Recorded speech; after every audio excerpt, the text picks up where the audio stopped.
Bismillahirrahmanirrahim. Assalamualaikum warahmatullahi wabarakatuh. Apa kabar anak-anakku sekalian? Ya, semoga kalian hari ini diberikan kesehatan oleh Allah Subhanahu wa Ta'ala. Anak-anakku sekalian, hari ini kita belajar tema G, subtema 1, pembelajaran 1 dan 2. Ya, adapun tujuan pembelajaran hari ini yaitu kalian mampu menjelaskan proses kedatangan bangsa Eropa di Indonesia. Kemudian kalian juga dengan membaca, kalian dapat menggali dan mengelompokkan informasi teks, narasi sejarah. Selain itu anak-anakku, ya, kalian bisa mengamati setelah kalian membaca dan juga mampu mendeskripsikan sifat-sifat benda padat, cair, dan gas serta menjelaskan perubahan wujud benda. Nah, setelah itu kalian bisa berlatih ya untuk menyanyikan lagu wajib nasional. Nah, anak-anakku sekalian, kalian bisa dilihat buku kalian halaman 3 ya. Yaitu apa? Sejarah masuknya bangsa Eropa di Indonesia.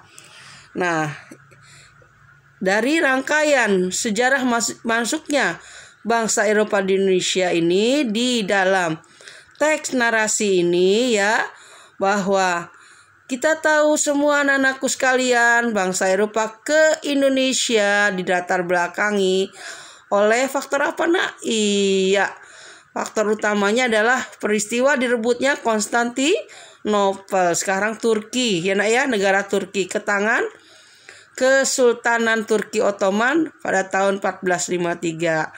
Nah, kiranya kalian bisa baca selain jatuhnya Konstantinopel juga ada serangkaian penemuan teknologi pelayaran ya yang merupakan faktor penting bagi bangsa Eropa untuk berlayar menuju Kepulauan Nusantara ini ya.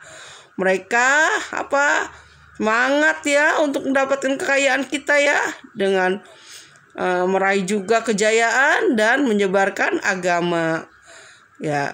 Baik anak-anakku sekalian, kalian bisa baca ya di halaman 3. Nah, adapun di sini menggali dan mengumpulkan informasi teks narasi sejarah ya. Teks narasi sejarah apa? Yaitu teks yang membahas peristiwa sejarah berdasarkan fakta yang terjadi dan disampaikan dalam bentuk narasi.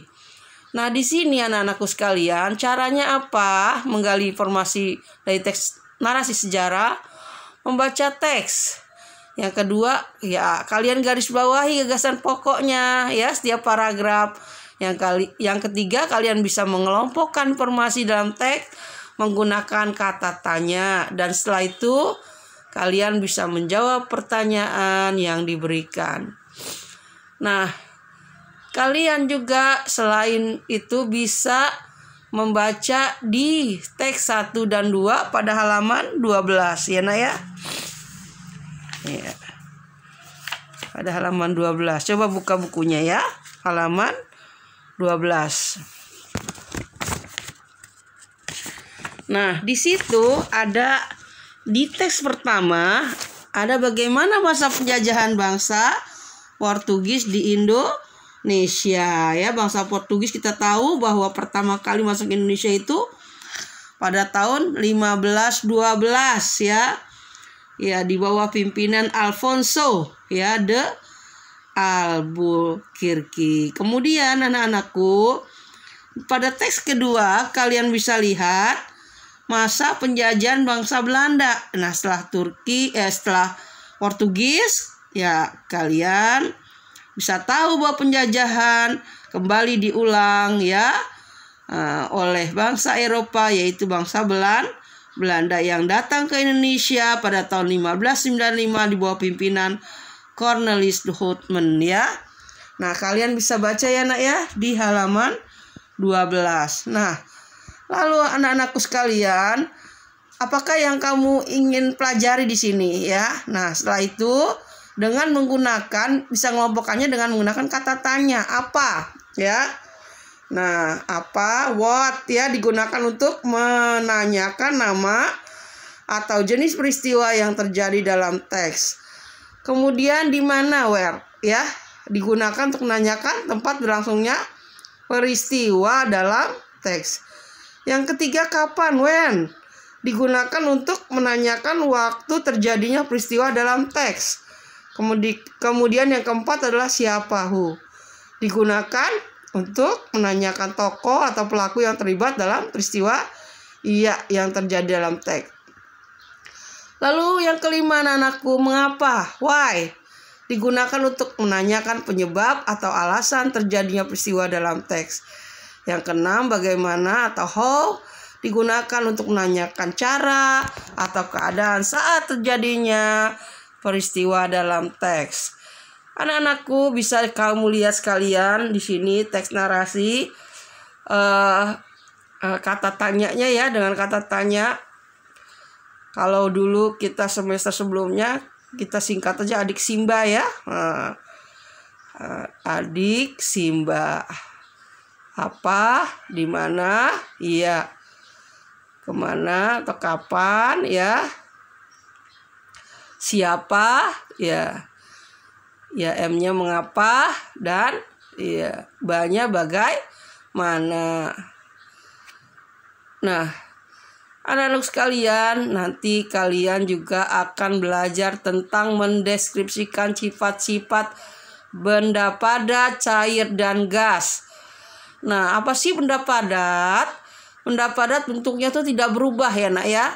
Berubah jika dipotong, dilipat, atau dipahat. Kemudian keduanya adalah yang kedua, yaitu volumenya tetap. Strukturnya juga, struktur penyusunnya zat penyusun rapat. Contohnya apa nak? Pensil, penghapus ya nak ya, dan lain-lain. Kemudian benda cair. Bentuknya berubah mengikuti wadahnya. Contohnya apa?